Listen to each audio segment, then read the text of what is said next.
Good morning, and I can barely get away with saying that we're almost at the noon hour. About 10 minutes till.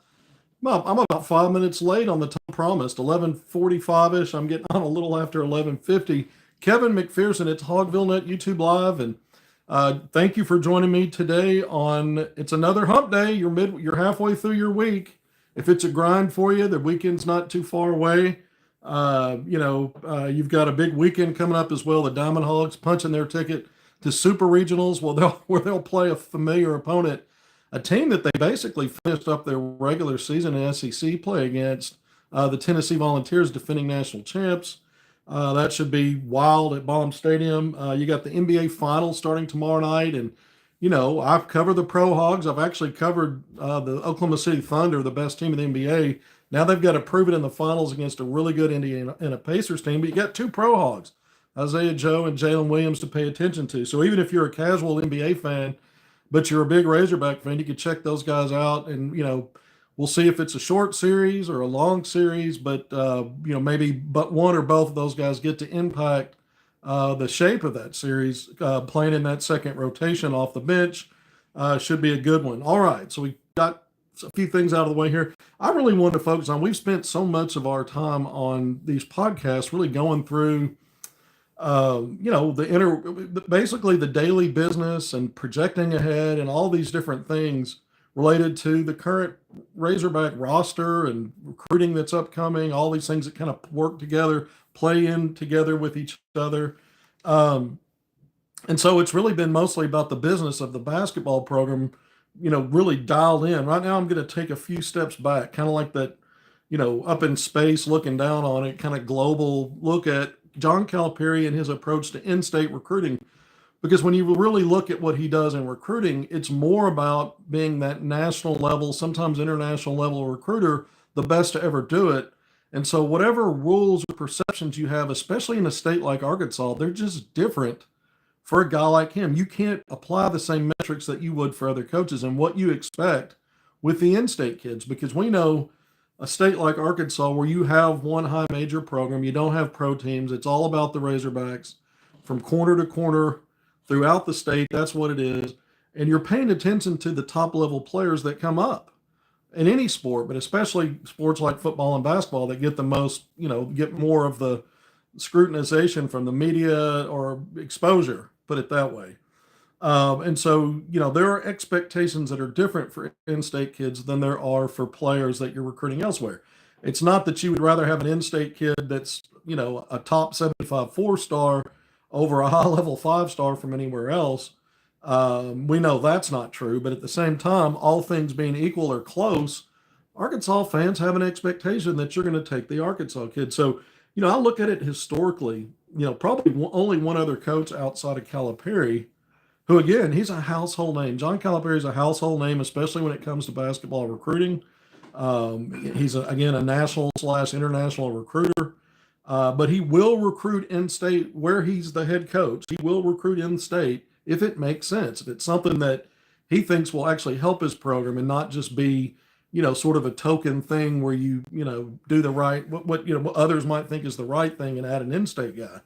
These things need to make sense. And so, knowing that about Cal, again, he's got a different standard than most that came before him. And the only other one I can think of was Nolan Richardson, and it's because he recruited so well, mostly regionally, not necessarily loaded up with Arkansas players. He got the best out of the state, though, at the time in Corliss Williamson, and that was arguably his best player. I mean, it's hard to argue against it. In his magnificent run, I mean, he had 3 Final Fours while he was at Arkansas, Nolan Richardson. But he recruited elsewhere, from coast to coast at times, and got real high-level guys. West Coast, 5-star McDonald's All-American caliber. I don't know if they did star rankings. I don't think they did, but, players that were in that top 5 when they used to do teams, top 5 to 10 players in the country. He was nabbing that from the New York City area, Baltimore, Washington, D.C., the West Coast in California. So Nolan even expanded beyond the region, but he certainly didn't drill down and just take everything Arkansas had to offer when it came to prospects. Again, he got the best, which is what matters most. And And at the end of his career, he got Joe Johnson. Also, I mean, so, sandwiched in between Corliss Williamson and Joe Johnson, there just wasn't a whole lot of in-state guys that helped move the needle for that program, but they were two of the biggest. And certainly when you're rolling three Final Fours, Nolan was rolling. Corliss was that big name. Okay, but Nolan had a slightly different expectation as well. And it caused some friction in the basketball culture circles in Central Arkansas, other places. That's been well documented. But as a fan base and overall as a state, Nolan got a pass because of the success he had. And the guys he did get from in-state, again, would have been probably unforgivable to let them move on. And you probably have no national title with no Corliss Williamson. So there's that. So Nolan struck at the right times with the right names and players. But after that, guys like Stan Heath, who got Ronnie Brewer Jr. and Sonny Weems, both in-state players, both went on to play in the NBA. Even John Pelfrey had one of his top players was an in-state kid, Michael Washington, one of the top guys he had. And, those were the forgettable years. They weren't all that great, but you did have, three NCAA tournaments at least in all those collective years. I think 9 collective years there. Did not come close to meeting expectations for a program that had been set up as a standard in college basketball, at least in that second tier group after the true blue bloods, when you looked at what Eddie Sutton and Nolan Richardson built. And even Sutton, going back to him with the triplets, all in-state, Moncrief, Brewer Sr., and Marvin Delph. I mean, every coach along the way has made a living with their best players being from in Arkansas. Not across the board, again, some great players from elsewhere, but every coach, if you look at their era, Mike Anderson missed on Malik Monk and Archie Goodwin. Who got those guys? John Calipari got him to Kentucky. I think you can forgive Mike Anderson for missing on those two and that, during his run. He also lost Kevon Allen to Billy Donovan in Florida. So, some of this stuff, when you look at that, was Donovan still there? I'm trying to think now. Did Mike White get him? I think it was Donovan, and I think Mike White retained him later. I believe that's how that went down. Because when that coaching change came along, Allen was considering moving on. Arkansas was talked about, and then he stayed. But he's a guy, when you look at it outside of that, Bobby Portis, Daniel Gafford, Isaiah Joe, Kai Madden, Desi Seals, Khalil Garland, whose health issues prevented him from having what I think would have been a career that led to the NBA. Day-Day, Darius Hall, guys like Anton Beard and Trey Thompson, who came and were important parts of teams that went to 3 NCAA tournaments while they were in their 4-year careers. So MA did a good job outside of, there were 2 or 3 big misses there, but he also got guys like Daryl Macon out of JUCO, who's an Arkansas kid. So even he ended up coming back. Dusty Hanna is an Arkansas kid. All of these guys helped forge some of Arkansas's NCAA tournament success, even though Mike Anderson got Arkansas out of the gutter, out of the dumpster fire, and started to build a healthy basketball culture. He still couldn't move the needle far enough to satisfy everybody.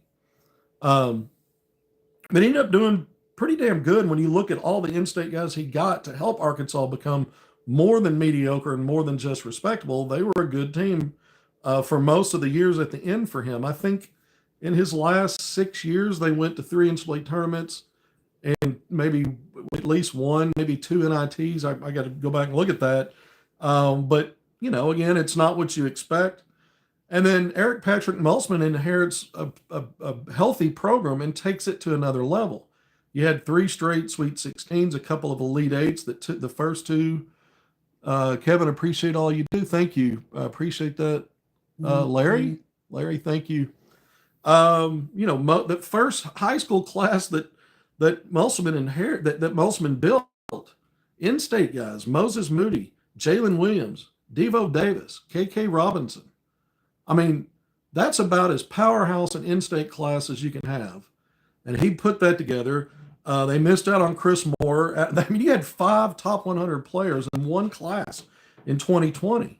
And Chris Moore, probably the least of those guys, as it turns out, in terms of what they did on the court in college. moved on to, went to Auburn. But you ended up with guys like Nick Smith Jr., the number one overall player. Even in-state guys that ranked top 100, and Joseph Penning and Darian Ford. So Musselman understood the importance. A lot of expectations were on him, even with success that he was having, because he did a good job in the portal. He got guys like Anthony Black and Jordan Walsh, two more one-and-done 5-stars out of the high school ranks. But if you look at every one of these coaches, their best players were from Arkansas. And even if Nolan made a bigger, had a Hall of Fame career with not a whole lot of those, still the main ones were the main ones, right? So that's kind of the point here where I'm going with Calipari. Calipari has a different standard out of the gates. He doesn't have to prove anything relative to the expectations of in-state recruiting because he's the best recruiter ever. I mean, there's really not a case for me, in my opinion. It's not just because he's at Arkansas. We all knew this before he came here. And it was one of the reasons to hate him when he was getting guys like Malik Monk and Archie Goodwin out of your backyard. But look at it this way. So far, Calipari's put his money where his mouth is. That introductory press conference, when you go back to early April of last year, gosh, it's all it seems like forever ago. It was just April of last year. It's just been over a year. And he's talking about we'll get players. We're going to pursue players in state if it makes sense and they can help us. And from April to July, it was July when he offered 2025 Isaiah Seeley, who's now on campus as a Razorback and part of your 10 deep as it stands now. When you look at what we expect, he will be part of playable help, whether he has a defined role immediately or more of a development piece later on, or if it's emergency, he seems like more playable depth than what they had outside their top 9 last year with guys that really didn't have even D1 offers. So Seeley is one of the guys he identified along with J.J. Andrews last July. J.J. Andrews, a top 25 rated 4-star. I call him a 5-star. That's what he is to me, but class of 2026. So you offered both in July. So arguably what Calipari considers the best in-state in 25, the best in-state in 26. And what has he done? Just a few weeks ago in May, gets a commitment from J.J. Andrews. So the 2 guys that he offered in July are Razorbacks. So a couple of things. It wasn't just lip service when he said, if we identify in-state players we think can help us, we're going to pursue them. It wasn't just lip service, because the offers weren't just for show and tell and window dressing, because these guys are Razorbacks. Calipari is he's not signing 15 guys that can play or he thinks can help. He's, 9 or 10, if you're looking at what the track record is so far at Arkansas. So for these guys to be part of the mix means he's putting his money where his mouth is. It also means maybe he has an eye on the past and the history and has figured out, look, this could actually really help us. It doesn't just help us from a perception standpoint and keeping fans happy. This guy's going to roll. He's the hog father. He's you come to him and kiss the ring kind of guy. I'm not saying he doesn't work hard. Of course he does. He had to really put in the last 3 weeks of that J.J. Andrews recruitment's what sealed it. It was him, rolling up the sleeves and getting in the trenches and make sure that finished right. But the point is that he doesn't have to chase anything just to sign an in-state guy. He may have to work hard if he wants them, but he doesn't have to do it to please anybody, just to have it, again, for perception reasons. And that's the point I'm making. But I find it interesting because there are several other in-state names that have come into the talking points and there's been real activity this offseason that are a little bit different. We talked about Terrion Burgess, class of 2025, top 100 rated 4-star, helped Benton win its first ever state title, 6'9" combo forward, was recruited more heavily by the previous coaching staff, EPM and his staff. And then you get into Calipari and his staff. And in that first live eval session a year ago, back in May when we were all in Texas, me, Cal, they just were on the job. In Arkansas, Calipari was courtside for some of his play. He missed some games. He was battling a growing injury forever. I mean, it affected him when he played, and then he'd sit a game out and rest. there were things he was dealing with, and I think it also slowed his development a little bit. But the point is that Arkansas has been keeping tabs on him and other in-state guys as well that we'll talk about that didn't get offers. But it was so interesting because this offseason, after this first season of Calipari at Arkansas played out, Burgess has had options to go to places not only to get NIL money, but to have an immediate role, an impact role. One of the programs that's really pursued him heavily is right here in the state, Little Rock, Darrell Walker, Razorbacks royalty, and former NBA head coach, former WNBA head coach. I mean, the guys got Michael Jordan and Isaiah Thomas both on speed dial.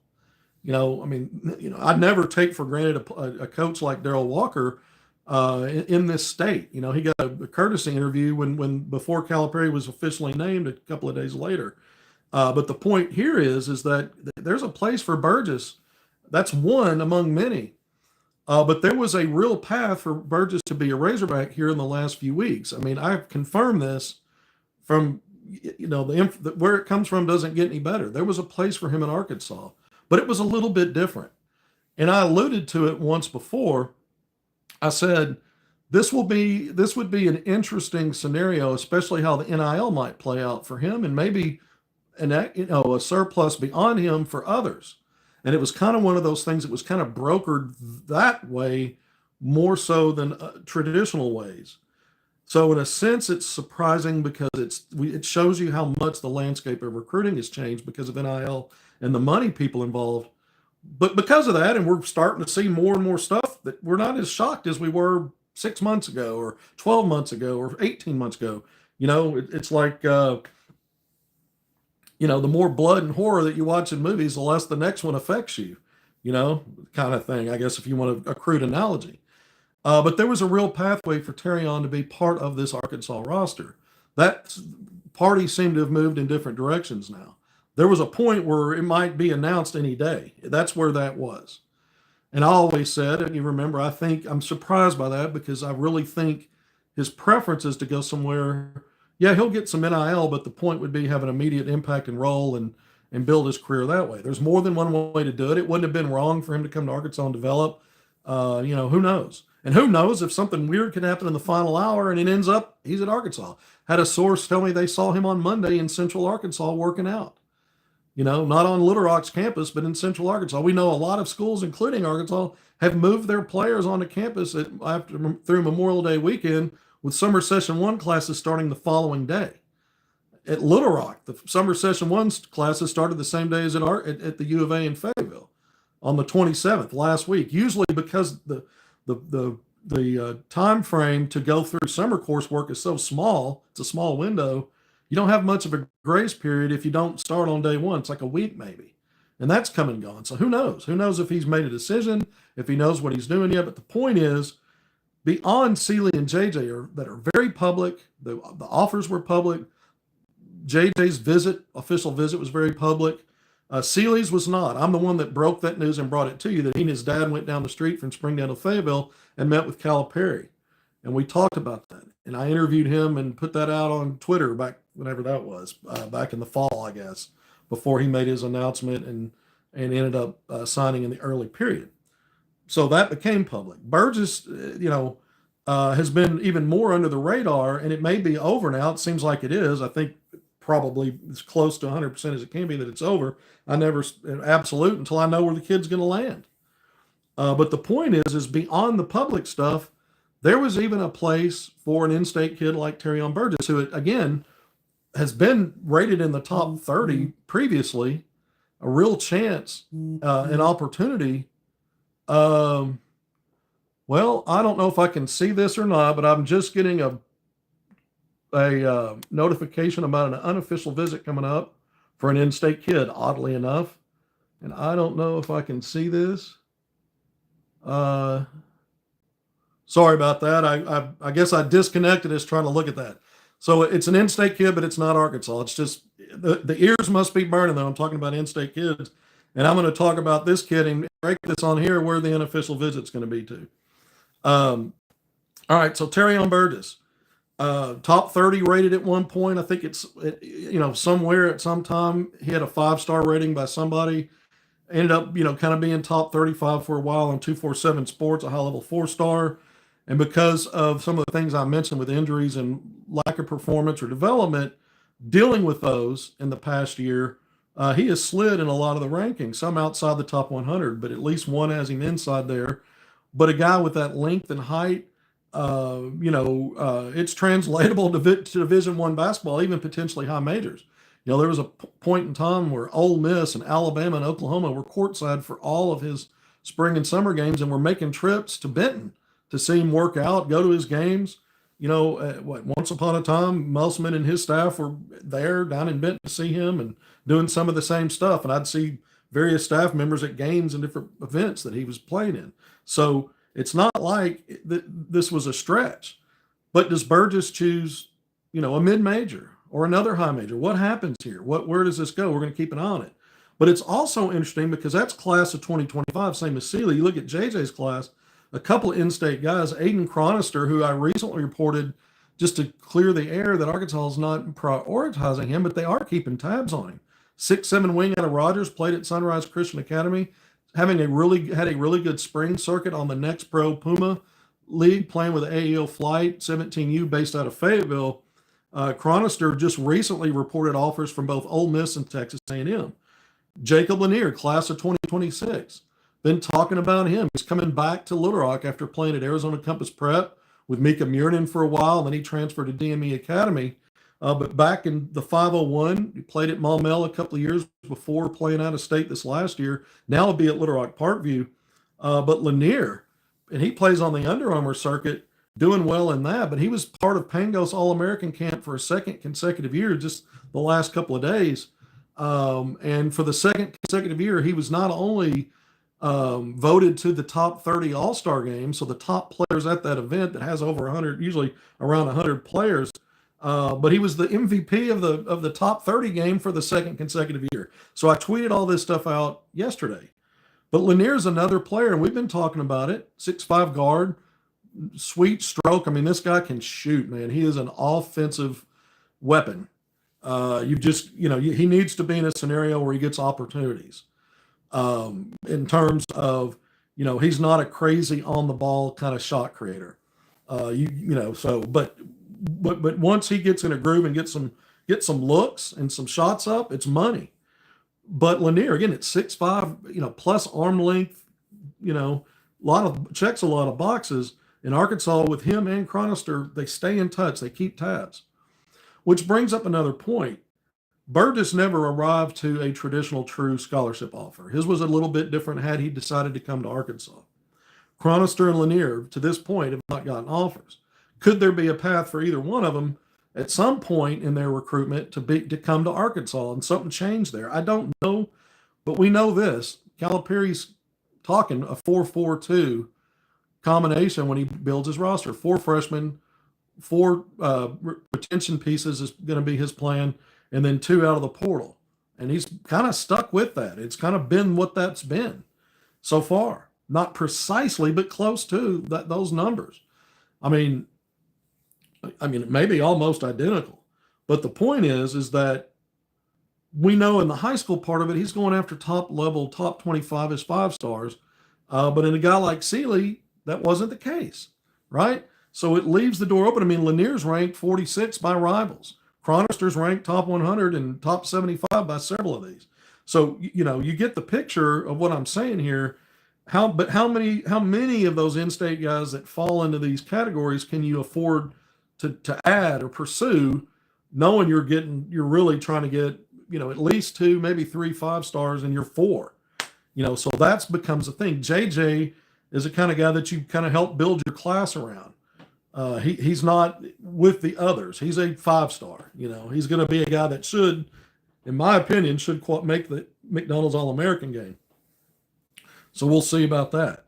But I find it very interesting. The other thing I find interesting about this, whether it's Burgess and whatever efforts you had, in his situation, keeping tabs and continuing to communicate with Chronister and Lanier, how does that foretell later? If they go mid-major or high major and they become portal players, and you want to look at that. Well, I think that's the tricky part here. I don't assume anything about the in-state guys in terms of coming back around and being portal additions. I think there can be examples of that, but I don't know how much you should rely on that. I'm going to make Lamar Wilkerson case in point. This was arguably the number one sharpshooter in the country, an area of need for Arkansas. The Razorbacks coaching staff in Wilkerson's camp were involved going back to mid-season before we even got close to the end of things. But retention came so critical and so priority number one for the staff, in addition to the 2 5-star guards plus Seeley that you'd signed way back in November, that your plan would not include an in-state guy who had we went through it at the time. Had all the stars, if the NIL and the role being offered was equal, it's a no-brainer. This is an Arkansas situation. There were people that recruiting analysts who knew Arkansas had been in contact one way or another, third parties, whatever. There was mutual interest going back to mid-season last year.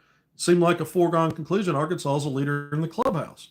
But Arkansas's priorities changed based on the importance they put on the retention. And again, high-level guys they'd already committed and signed in November out of the high school ranks. So they didn't go down that road just to say, okay, we got a really good player. And by the way, there's an added benefit, he's an in-state guy. No, they stuck to their game plan.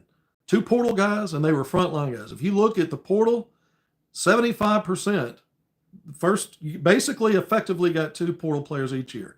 Nellie Davis was the lone not center position add. So far, Calipari is stuck to his knitting in terms of what he thinks his plan is and how to execute that plan.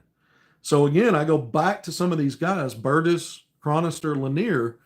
Who knows what Arkansas's specific needs would be later if you don't add them, if Calipari doesn't sign them or bring them in at some point before they go play college, and then they're in the portal at some point. Do you circle back on in-state guys? Maybe, maybe not. But so far, again, the model would suggest being an in-state guy is not necessarily an advantage. And it's a small sample size.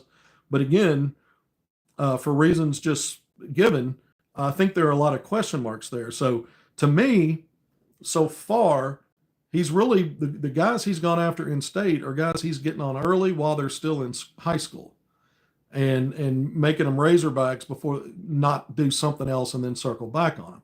It doesn't mean on other guys, let's say one of these other guys or 2 or all 3 blow up. It's not to say that Calipari won't make them one of the 2 that he's got planned, or maybe one year he can't retain 4 and it's only 3 or something like that, and now he's got more room to work with using the portal. Big Z was a guy he got internationally. Kareem Artal, although not expected to be initially sort of a primary player, a top 2 rotation guy, an international player.